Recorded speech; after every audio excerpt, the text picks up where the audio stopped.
تہجد فرض نمازوں کے بعد سب سے افضل نماز ہے، اور ناظرین یہ خاص دعاؤں کی قبولیت کا وقت ہے۔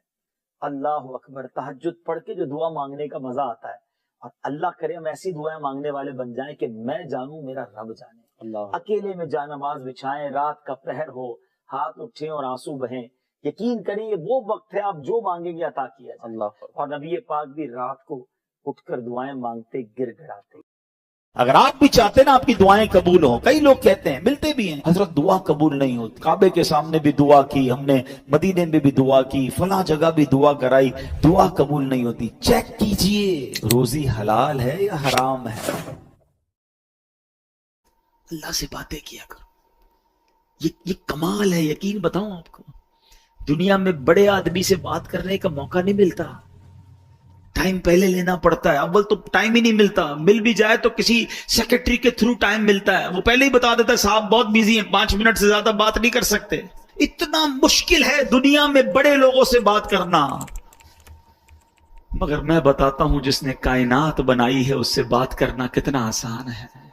میرے اور رب کے بیچ میں کوئی سیکرٹری نہیں ہے، ہاتھ اٹھاؤ اور ڈائریکٹ بات کرنا شروع کر دو، جتنی دیر کرنی ہے کرو نا بات، اور وہ خود فرماتا ہے ادعونی استجب لکم، مانگو میں تمہیں عطا کروں گا، وہ دینے کے لیے تیار ہے۔ ہم پکارتے، ہمیں جلدی اتنی ہے، ہمیں اس کے گھر میں چین ہی نہیں آ رہا۔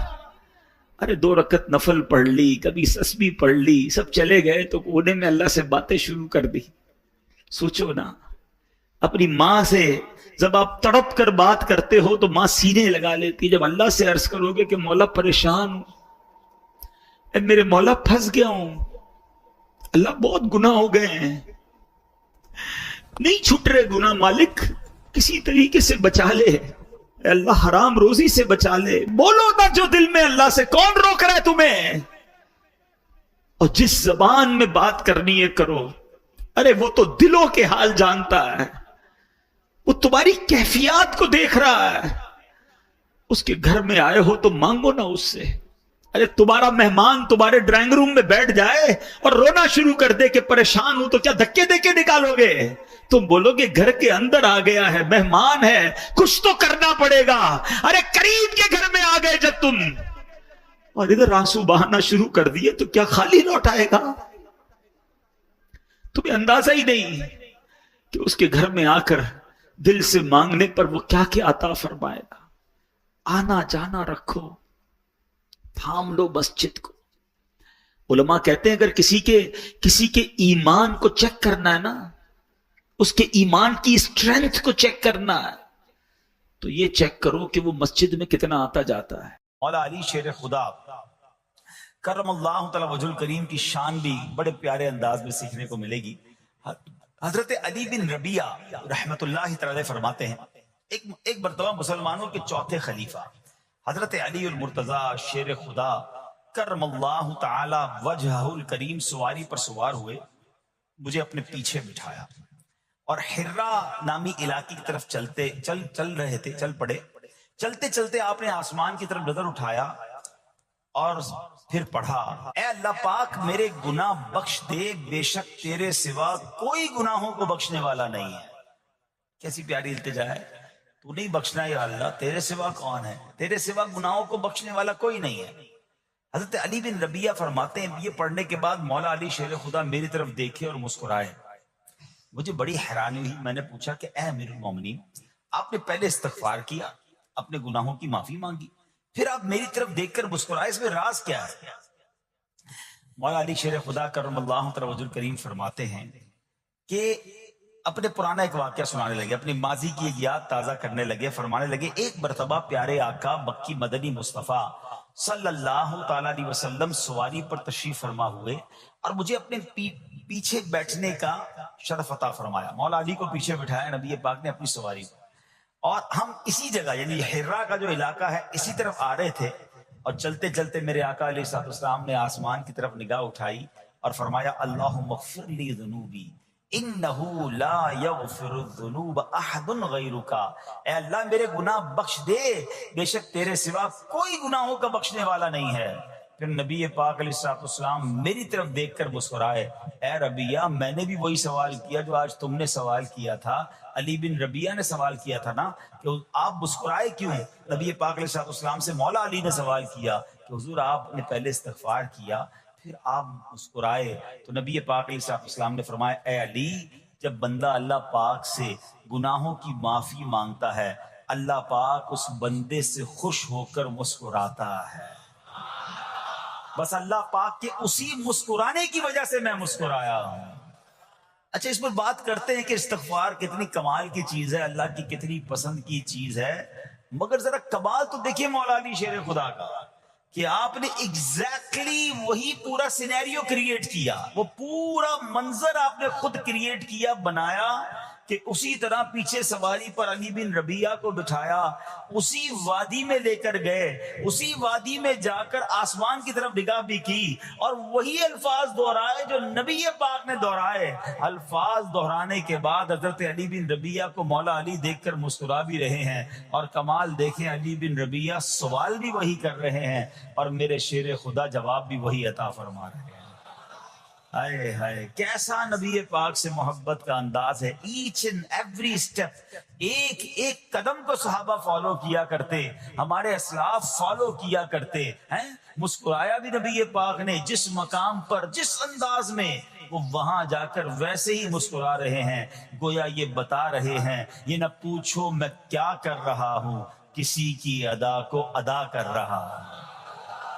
ایک صحابہ کرام پتہ مقامات ڈھونڈا کرتے تھے کہ کہاں کہاں میرے آقا نے نمازیں ادا کی، کہاں قیام کیا، سفر میں کہاں پڑاؤ ڈالا، ہم بھی ایگزیکٹلی اسی طریقے سے سفر کریں، وہیں پڑاؤ ڈالیں، وہیں نوافل ادا کریں۔ اللہ اکبر۔ اور آج ہمیں پتا چل جائے کہ یہ سنت ہے تو جواب کیا ملتا ہے؟ بھائی سنت ہی ہے نا، فرض تو نہیں ہے۔ امام صاحب سے اور مولوی صاحب سے اور علماء سے لوگ آ کے یہی سوال کر رہے تھے، حضرت گناہ تو نہیں ملے گا، سنت ہی ہے نا، کوئی مسئلہ تو نہیں چھوڑ دیں۔ اللہ کے بندو سنت کو اتنا نارمل لے لیا، اب تو نیا طبقہ بن گیا، کہتے ہیں بھائی نماز میں فرض پڑھ لو، بڑی بات ہے، کیا پڑھنا سنت ہے کوئی ضروری نہیں ہوتی۔ کہاں سے آگے لوگ جو نبی پاک کی سنت سے ہمیں دور کرنے کی بات کرتے، عاشق رسول کے لیے اس سے بڑی کیا بات ہے کہ پتہ چل جائے یہ نبی پاک کی سنت ہے۔ میرے آقا فرماتے من احب سنتی فقط احبنی، جس نے میری سنت سے محبت کی وہ ایسا ہے جیسے اس نے مجھ سے محبت کی۔ اور آگے سنو، فرماتے ومن احبنی کان معی فی الجنہ، جس نے مجھ سے محبت کی وہ جنت میں میرے ساتھ ہوگا۔ ارے سنت پر عمل کرنا تو جنت میں جانے، اور وہ بھی نبی پاک کے ساتھ جانے والا راستہ ہے۔ لوگ کہتے سنت ضروری نہیں۔ اللہ سلامت رکھے میرے پیر و مرشد کو، اللہ سلامت رکھے دعوت اسلامی کو، قدم قدم پر سنتوں کی بات دعوت اسلامی والے کرتے ہیں۔ یقیناً کچھ لوگوں کو پرابلم ہوتی ہے، یار اتنی سنتوں کی بات، تمہارا بیان بھی سنتوں بھرا بیان، مدنی حلقہ بھی سنتوں بھرا، تو جناب ہر جگہ سنت کی بات۔ ارے غلام آقا کے طریقے کی بات نہ کرے تو کس کی بات کرے؟ ارے مولا علی کو تو دیکھو یار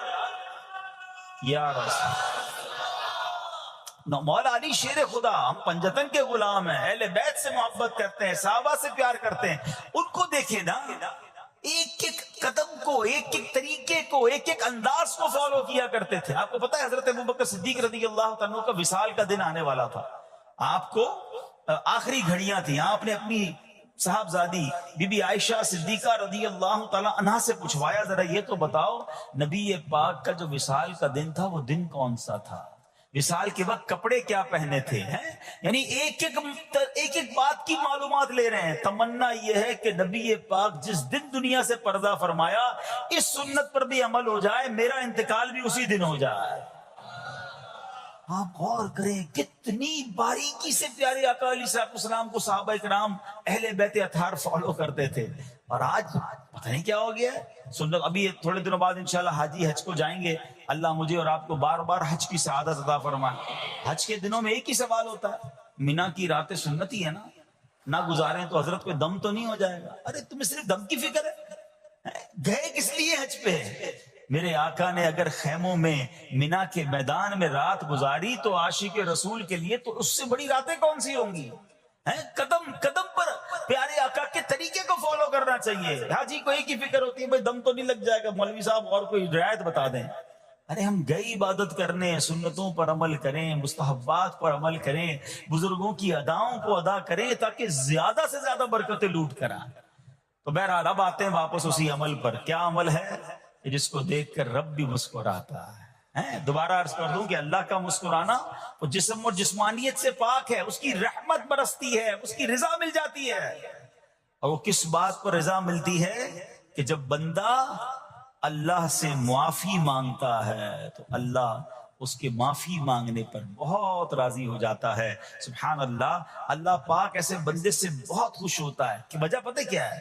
وہ فرماتا ہے دیکھو میرا بندہ جانتا ہے کہ اس سے گناہ ہوا ہے، اور یہ بھی جانتا ہے کہ میرا مالک بخشنے والا ہے۔ اللہ کی رحمت سے مایوس نہیں ہونا ہے۔ گناہ ہو گیا اب فوراً توبہ کرنا، استغفار کریں۔ سبحان اللہ، اللہم اغفر لی، اللہم اغفر لی، یہ پڑھنے کی عادت بنائیں، ٹھیک ہے؟ اور اس کے معنی بھی ہمیں پتا ہونا چاہیے کہ یا اللہ مجھے بخش دے، یا اللہ مجھے بخش دے۔ اور سبحان اللہ، ہو سکے تو استغفار کے اور بھی الفاظ ہیں، استغفر اللہ، استغفر اللہ۔ ہمارے شجرہ قادریہ طاریہ میں سید الاستغفار لکھا ہے، وہ پڑھنے کی عادت بنائیں۔ کم از کم 100 بار تو دن میں استغفار کریں نا۔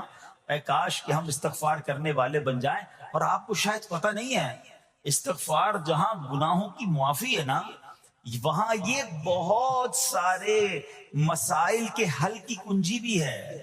آپ اگر پرابلم میں ہیں، روزی کے مسائل ہیں، اولاد نہیں ہو رہی ہے، یا کوئی بھی پرابلم ہے، واقعہ سنیے۔ حضرت امام حسن بصری رحمت اللہ تعالی بہت بڑے بزرگ ہیں، ایک شخص آیا، آ کر کہتا حضور بارش نہیں ہو رہی ہے، قحط کی پوزیشن آ گئی ہے، بارش نہیں ہو رہی، دعا فرمائیں، کوئی وظیفہ عطا فرمائیں۔ آپ نے فرمایا استغفار کرو۔ وہ چلا گیا۔ اچھا، ایک بزرگ بیٹھے تھے ان کے پاس، حضرت ربیع بن صبیح رحمت اللہ، وہ دیکھ رہے تھے۔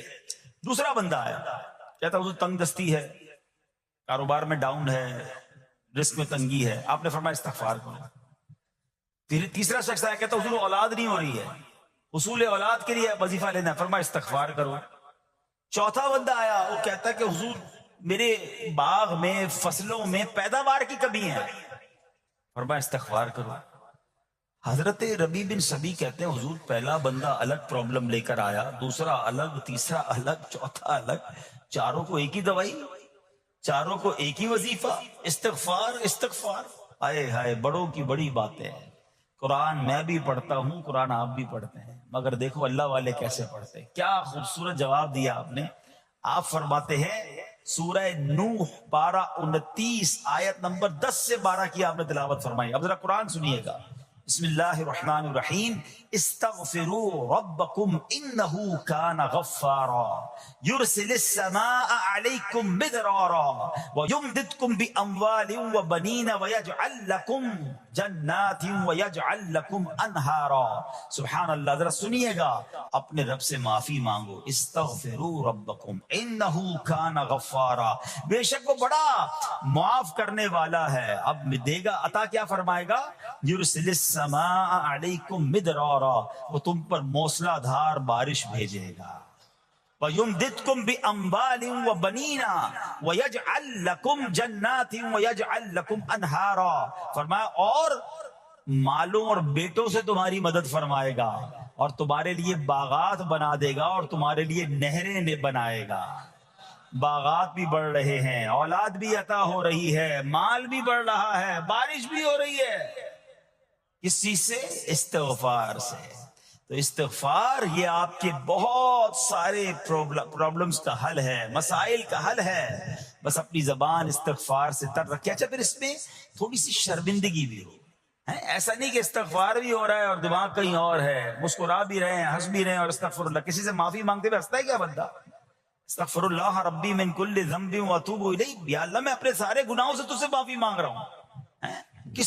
بہت سارے استغفار کے سیکھ ہیں، استغفر اللہ العظیم من کل ذنب عظیم، اے اللہ میں تجھ سے استغفار کرتا ہوں، وہ رب جو بہت عظیم ہے، اپنے سارے بڑے گناہوں سے میں استغفار کرتا ہوں۔ الگ الگ سیغوں سے اللہ کی بارگاہ میں استغفار کریں۔ ہو سکے تو کبھی گناہ یاد آئیں تو آنسو بھی بہ رہے ہوں، مگر یہ استغفار اللہ کو بڑا پسند ہے، معافی رب کو بہت پسند ہے۔ ابو اللیث سمرقندی رحمت اللہ تعالی لکھتے ہیں، پچھلی قوموں میں ایک شخص تھا، اس نے بہت گناہ کیے تھے، ایک بار اس نے اپنی پچھلی زندگی کے بارے میں سوچا، گناہوں کے بارے میں غور و فکر کیا تو اسے شرمندگی ہوئی. اس نے نادم و شرمندہ ہو کر 3 مرتبہ کہا اللہم غفرانک، اللہم غفرانک، اللہم غفرانک. اے اللہ تیری بخشش، اے اللہ تیری بخشش، اے اللہ پاک تیری بخشش. اسی لمحے اس کو موت آ گئی اور اللہ پاک نے اس کی بخشش فرما دی. آئیے ہم بھی پڑھ لیتے اللہم غفرانک، اللہم غفرانک، اللہم غفرانک. استغفار کرنا، توبہ کرنا، گناہ یاد کر کے شرمندہ ہونا، یہ اللہ کو کتنا پسند ہے. ایک سبحان اللہ، اس کے بارے میں چند برکتیں آپ کو بیان کرتا ہوں. بڑی عظیم برکت یہ ہے کہ اس کی بدولت بندے کا تنگی اور غم دور ہو جاتا ہے. حدیث پاک میں ہے جو ہمیشہ استغفار کرتا رہے اللہ پاک اس کے لیے ہر تنگی سے نکلنے کا راستہ بناتا ہے، ہر فکر و غم سے اسے خلاصی عطا فرماتا ہے. اس کی ایک برکت یہ بھی ہے کہ ایسے بندے کو اللہ پاک غیب سے رزق عطا فرماتا ہے. حدیث پاک میں ہے استغفار کرنے والے کو اللہ وہاں سے رزق عطا فرماتا ہے جہاں اس کا گمان بھی نہیں ہوتا ہے. اتنی مہنگائی ہے، اتنی مشکلیں ہیں، اتنی تنگی ہے، لوگ قرضے میں ہیں، کبھی ادھر جاتے ہو کبھی ادھر جاتے ہو. ارے بھائی سب کے پاس جاتے ہو، رب کے پاس کیوں نہیں جاتے؟ استغفار کرنا شروع کر دو، فرمایا ادھر سے روزی دے گا جہاں تمہارا گمان بھی نہیں جائے گا. اس کی برکت سے اللہ پاک دلوں کے زنگ کو دور فرماتا ہے.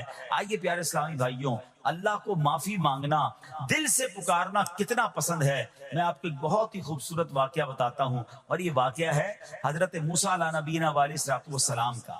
اللہ پاک نے حضرت موسیٰ علیہ نبینا علیہ السلام نے ایک بار اپنی مناجات میں عرض کیا یا اللہ یا رب.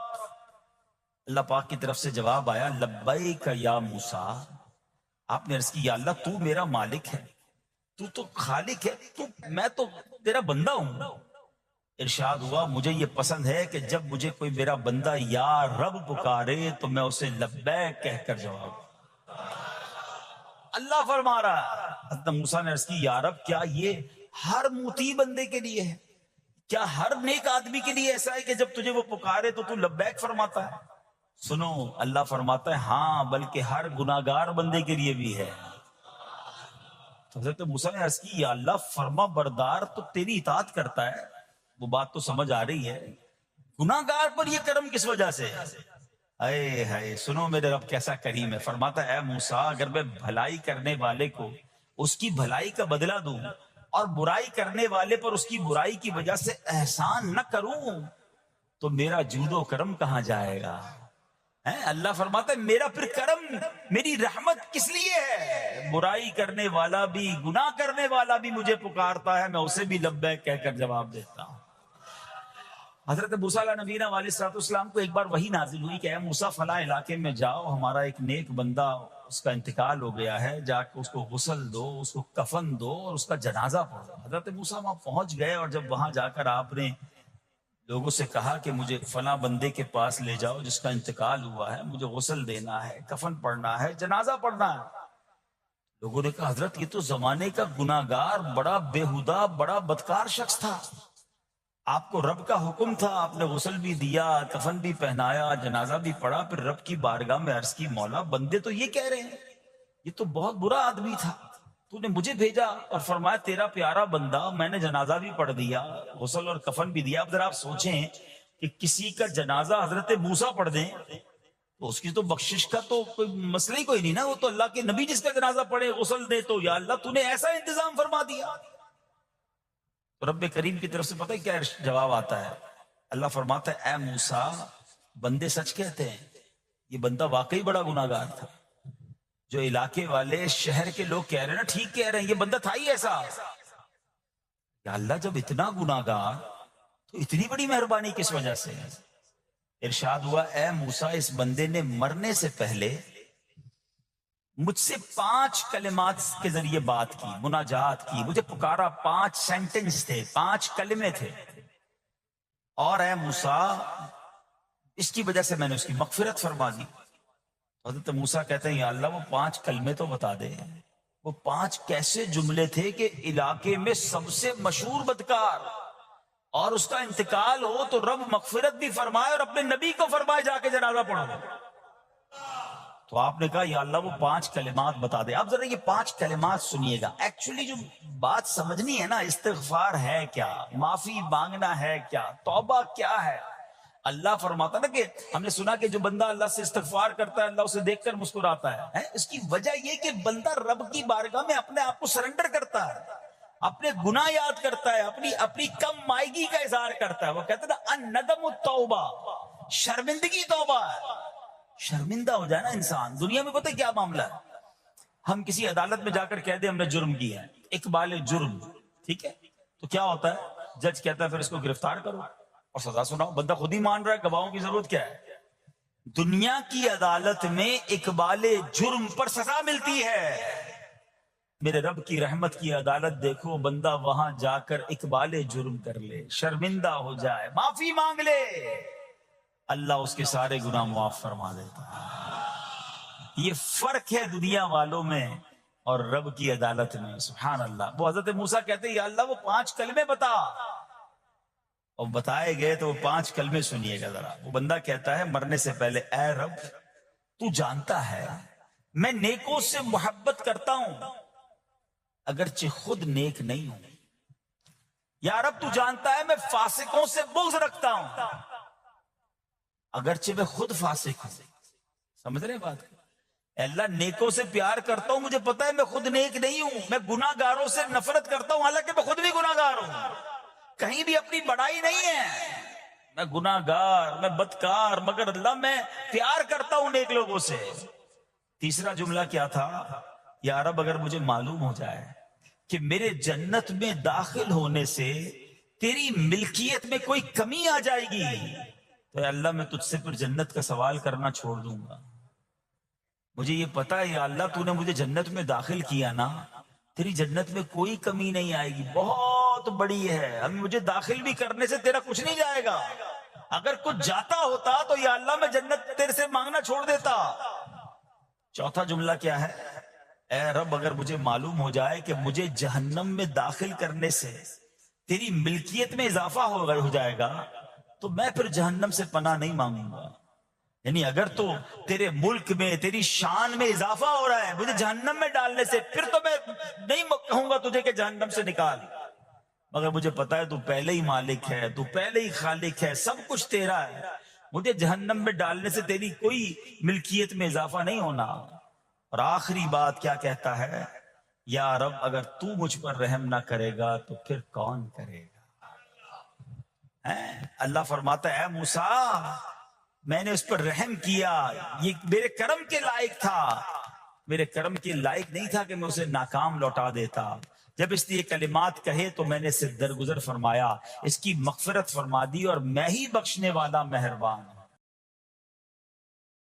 کہ جو معافی مانگتا ہے نا اللہ اسے بہت پسند فرماتا ہے. حدیث پاک میں آتا ہے التائب من الذنب کمن لا ذنب له، گناہوں سے توبہ کرنے والا ایسا ہے جیسا اس نے گناہ کیا ہی نہیں ہے. اچھا اب ایک اور بہت پیارا عمل جس کو دیکھ کر اللہ مسکراتا ہے، وہی میں نے جو تفصیل بتائی کہ اللہ کی رحمت راضی ہو جاتی ہے اور اللہ کی رحمت برستی ہے، رب راضی ہو جاتا ہے. نبی پاک علیہ الصلوۃ والسلام نے فرمایا 3 بندے ہیں اللہ پاک انہیں دیکھ کر مسکراتا اور کیا ہوتا ہے، فرمایا اور بہت خوش ہوتا ہے. اب وہ 3 بندے کون سے ہیں چیک کر لیں ہم ان میں ہیں کہ نہیں. فرمایا نمبر 1 وہ بندہ جو رات کو اٹھے، بستر چھوڑے، اچھی طرح وضو کرے، پھر نماز پڑھنے کھڑا ہو جائے، اسے دیکھ کر اللہ پاک فرشتوں سے فرماتا ہے اے فرشتوں بتاؤ میرے بندے کو نیکی پر کس نے اکسایا ہے. فرشتے عرض کرتے ہیں مولا تو بہتر جانتا ہے. اللہ پاک فرماتا ہے ہاں میں جانتا ہوں مگر تم مجھے بتاؤ. فرشتے عرض کرتے ہیں اے مالک کریم تو نے اسے ایک چیز یعنی جہنم کا خوف دیا ہے، یہ اس سے ڈرتا ہے. اے اللہ تو نے ان کو ایک چیز جنت کی امید دلائی ہے، یہ اس کی امید رکھتا ہے. اے اللہ یہی خوف اور امید ہے جس نے اسے رات کی نیند قربان کر کے تیرے حضور کھڑے ہونے پر ابھارا ہے. اب اللہ پاک فرماتا ہے اے فرشتوں گواہ ہو جاؤ, یہ جس چیز سے ڈرتا ہے یعنی جہنم سے ڈرتا ہے, میں نے اپنے اس بندے کو اس سے امن بخشا, اور جس کی امید رکھتا ہے یعنی جنت کی, میں نے جنت اس پر واجب کر دی. رات اٹھ کر جب دنیا سوئی ہو, بندہ اٹھ کر تہجد کی نماز ادا کرے, اللہ کی بارگاہ میں آنسو بہائے, اللہ فرشتوں کے سامنے گویا فخر فرماتا. دوسرے نمبر پر سنو, فرما دوسرا وہ شخص جو حق و باطل کی لڑائی میں شریک ہوا, ثابت قدم رہا, یہاں تک کہ شہید ہو گیا, یا اللہ پاک نے اسے فتح عطا فرمائی, اللہ اس بندے کو دیکھ کر بھی مسکراتا ہے. جہاد کرنے والے مجاہدین یا تو شہید ہو جائیں یا غازی ہو کر لوٹے اللہ کی رضا کے لیے, اللہ کی رحمت ان پر بھی چھما چھم برستی ہے. اور تیسرے نمبر پر فرمایا تیسرا وہ بندہ جو رات کو سفر کرتا ہے, یہاں تک کہ رات کے آخری حصے میں جب کہیں ٹھہرتا ہے تو اس کے ساتھ والے سو جاتے ہیں, مگر وہ کھڑا ہو کر نماز پڑھنے لگتا ہے, اس بندے کو دیکھ کر بھی اللہ پاک مسکراتا ہے. اجتماعی عبادت کے بڑے فائدے ہیں. اجتماع میں آنا, محفل میں آنا, دعا میں شرکت کرنا بہت اچھی بات ہے, مگر اپنی عادت ایسے بھی بنائیں کہ کچھ عبادتیں ایسی کریں کہ میں جانوں اور رب جانے. یہ جو رات اٹھ کر دعا کا لطف ہے, رات اٹھ کر جو نماز پڑھنے کا لطف ہے نا, جب ساری دنیا سو رہی ہے اور بندہ اپنے رب کی بارگاہ میں حاضر ہے. علماء کہتے ہیں دن کے نوافل کے مقابلے میں رات کے نوافل افضل ہیں, کیونکہ رات سکون ہوتا ہے, رات رکت قلبی ملتی ہے, سبحان اللہ, رحمت الہی چھما چھم برستی ہے. ہمیں کیا کرنا ہے کہ رات تہجد کی نماز کی عادت ڈالے. رمضان میں بن گئی تھی نا, سحری کے لیے اٹھتے تھے تو لوگ تہجد پڑھتے تھے. اللہ کرے کہ یہ عادت بن جائے. کبھی کبھی, اگر ہر روز نہیں ہو سکتا کم از کم کبھی کبھی کریں. اچھا اگر ایسی کوئی عبادت ہو بھی جائے نا تو پھر سب کو بتائیں نا کہ رات اٹھا تھا تو جناب دعائیں بھی کی تو آنسو بھی بہائے. نہیں, کبھی کبھی ایسا کیا کرو کہ میں جانوں اور رب جانے, اللہ سے باتیں کیا کرو. میں آپ کو صحیح بتاؤں, آپ مجھے ایک بات بتائیں, یہ تو آپ نے سن بھی لیا کہ اللہ کی رحمت کس قدر برستی ہے اس پر. زندگی میں بھی جب کبھی ہم پریشان ہوں اور رات نیند نہ آئے, کبھی کبھی ایسا ہوتا ہے پریشانی میں نیند نہیں آتی, کروٹیں بدل رہا ہوتا ہے انسان, اور اس کروٹ بدلتے بدلتے میں آپ کی جب والدہ حیات ہوگی یا ماشاءاللہ جن کے پاس ماں موجود ہے, ماں جیسی ہستی کہاں ملتی ہے پھر.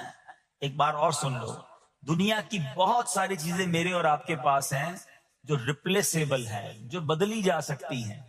موبائل فون لیتے ہیں, بڑی خوشی سے لیتے ہیں, مگر نیا ماڈل آتا ہے تو لوگ بدل لیتے ہیں. سواری لیتے ہیں, بڑی خوشی ہوتی ہے, مگر جب نئی سواری آتی ہے تو ریپلیس بدل دیتے ہیں. ماڈل نیا آ گیا بھائی, اب وہ پرانی لگتی ہے. مگر یاد رکھو, ماں باپ چلے جائیں نا, اس کے بعد ماں باپ دوبارہ نہیں ملتے. ان کا کوئی نیا ورژن یا نیا ماڈل نہیں ہے. تو ان کی قدر کر لو, ان کی دعائیں لے لو. تو بہرحال آپ کبھی کبھی تکلیف میں ایسا ہوا ہو کہ رات کو نیند نہ آئی ہو, بے قرار ہو کر ماں کے پاس گیا, آنکھوں میں آنسو لے کر کہ ماں میں پریشان ہوں, بیمار ہوں, یا قرضے میں ہوں, یا فلاں پرابلم ہے. ماں نے کیا کیا تھا, کروٹ بدل کر سو گئی تھی کہ بیٹا تو جان تیرا کام جانے, یا ماں خود بھی بیدار ہو گئی, سینے لگایا اور دعا کرنا شروع کر دی. بھائی ہم روئے تو ماں بھی روئی. یہ ہے نا ماں. میری تکلیف, ایسا لگتا ہے کہ مجھے کبھی کبھی یہ فیصلہ کرنا مشکل ہوتا تھا کہ تکلیف مجھے زیادہ ہوتی ہے میری تکلیف میں, میری والدہ کو زیادہ ہوتی ہے. بیمار میں ہوں, تکلیف اسے, یہ رشتہ کہاں ملتا ہے. مگر مجھے ایک بات بتاؤ, جب میری تکلیف پر رات نیند چھوڑ کر, بستر چھوڑ کر میں ماں کے پاس گیا, ماں نے سینے لگایا, تو اگر میں اپنا بستر چھوڑ کر آنکھوں میں آنسو لیے میری ماں سے مجھے کہیں زیادہ پیار کرنے والے رب کی بارگاہ میں چلا گیا, تو اس کی رحمت کیا مجھے مایوس کر دے گی. میری ماں کے دل میں جو ممتا ہے نا, وہ بھی میرے رب نے ڈالی ہے. تو رب کی رحمت کتنی ہوگی. تو کبھی کبھی اللہ کی بارگاہ میں رات کے اس پہر حاضر ہوا کرو. جو پرابلم ہے آپ کی, جو مشکل ہے آپ کی, آپ یقین کریں, آپ اللہ کی بارگاہ میں تہجد کے وقت رات کے آخری پہر آنسو بہائیں, دعائیں کریں, نوافل پڑھیں, پھر دیکھیں آپ کے دل کو تسلی کیسے ہوتی ہے. آپ کا ایمان تازہ ہو جائے گا, اور آپ نے دیکھا کہ ایسے وقت عبادت کرنے والوں سے رب کتنا راضی ہوتا ہے. اللہ کرے یہ بات ہمیں سمجھ آ جائے. اسی طرح عظیم صحابی حضرت عبداللہ ابن مسعود رضی اللہ تعالیٰ سے روایت ہے، پیارے آقا مکی مدنی مصطفیٰ صلی اللہ تعالیٰ علیہ وسلم نے فرمایا، ایک بندہ رات کو اٹھتا ہے، اچھی طرح وضو کرتا ہے، پھر اللہ پاک کی حمد کرتا ہے، اس کی بزرگی بولتا ہے، اپنے نبی علیہ الصلوۃ والسلام پر درود پڑھتا ہے، قرآن کھول کر پڑھنا شروع کر دیتا ہے. یہ وہ بندہ ہے جسے دیکھ کر اللہ پاک مسکراتا ہے اور فرماتا ہے، دیکھو میرا بندہ عبادت کر رہا ہے جبکہ اسے میرے سوا کوئی نہیں دیکھ رہا ہے. اللہ، یہ کاش ہمیں عادت مل جائے کہ ہم اکیلے میں عبادت کریں، انفرادی عبادت کریں، میں جانوں میرا رب جانے. کبھی تلاوت کریں، کبھی درود پڑھیں، کبھی دعائیں کریں، کبھی آنسو بہائیں. سبحان اللہ، اس کا مزہ ہی اور ہے. ہاں، کبھی ایسا ہونا چاہیے. ہم محفل میں عشق رسول کے عالم میں رو بھی پڑھتے ہیں، مدینے کی یاد ہو، نعت شروع ہو تو ہماری آنکھوں میں آنسو آ جاتے، یہ بھی اچھی بات ہے. مگر کبھی کبھی رات ایسی بھی ہونی چاہیے کہ دل میں ہو یاد تیری، گوشے تنہائی ہو. دل میں ہو یاد تیری، گوشے تنہائی ہو، پھر تو